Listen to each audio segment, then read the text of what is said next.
gets that foot down early. He drives through the baseball and keeps going through it.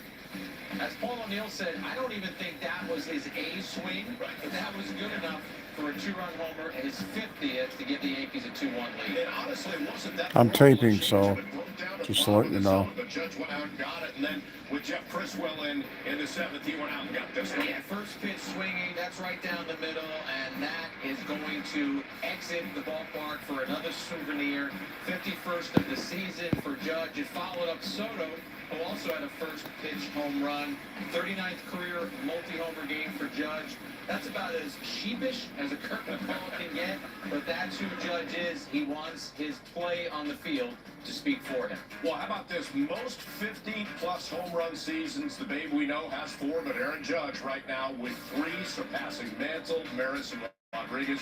Judge doing it in 2017, his historic season of 2022, and then again this season. So again, Aaron Judge just doing some incredible things this season, and these home runs have just become commonplace, and it's tough for opposing pitchers when you think of that first home run. In fact, Gomber actually threw a pretty decent changeup in a spot he probably wanted, and he still took him out. Right, after getting away with the curveball, as you said, it wasn't a terrible changeup. He probably thought it was a pitch that he might get a swing and miss on or some soft contact, but Judge is such a good hitter and is seeing the baseball so well right now that he was able to reach down and drive that out of the ballpark. And we keep mentioning the names that Judge is affiliated with on the pregame. We talked about the comp with Babe Ruth and what they have done through 130 team games. Bob, I covered a lot of Barry Bonds' home run rampage as he was eventually surpassing Hank Aaron for the all-time career home run leader. This is what it was like. If Barry Bonds got a pitch to hit during that era, he hit it out of the ballpark. That's who Judge is becoming right now. He might miss one here and there, and I actually think he missed 2 in that first at-bat against Gomber. I think there was a fastball that he could have driven, and I think the curveball he could have driven.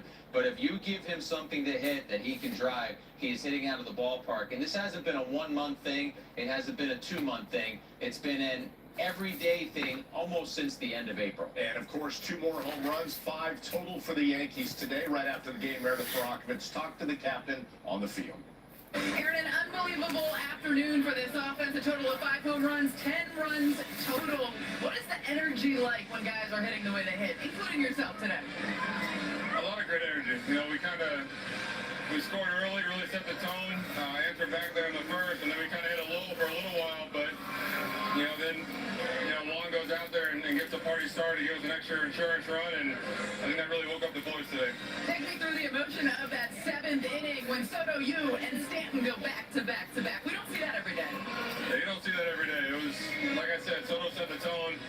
Went up there, first pitch swing, had a pitch he could drive, and did some damage. And I was just trying to do the same thing. And then Big G worked a great at bat and drove it out the center. So that was fun. It really got the crowd into it a little bit there at the end, and it helped us seal this win. It seemed like you were a little hesitant to come out for that curtain call, but just what does it mean to you the way these Yankees fans support you and this team? They're the best in the world. They come out here, watch us perform on a nightly basis.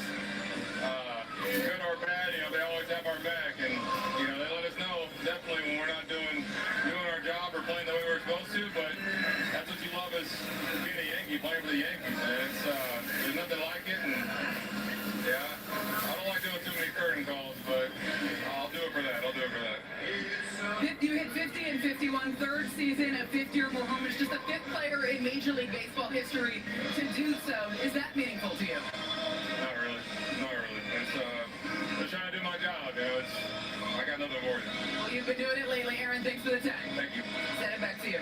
Meredith, thanks. That 7th inning was electrifying, Jack, for back-to-back home runs. But how important were these home runs? They were only leading 4-3. It's a close game, and Criswell is going to have nightmares about this inning. That's a first pitch slider right in the spot where Soto can do some damage. He hits it 418 feet into the bullpen, 37th home run of the season. If you watched our pregame, he was our pick to click. He was the hitter we said to watch out for. Replay of that swing, and it's beautiful. Yeah, you said things were coming around for him. It's been in a mini slump. Mini's the right word. Judge, I'm no taping. such cases. He takes that one out. No slump. Next pitch, he hits it into the right field seats, 51st of the season. One more look at the swing. He's right on on the fastball. Criswell is not getting that past him.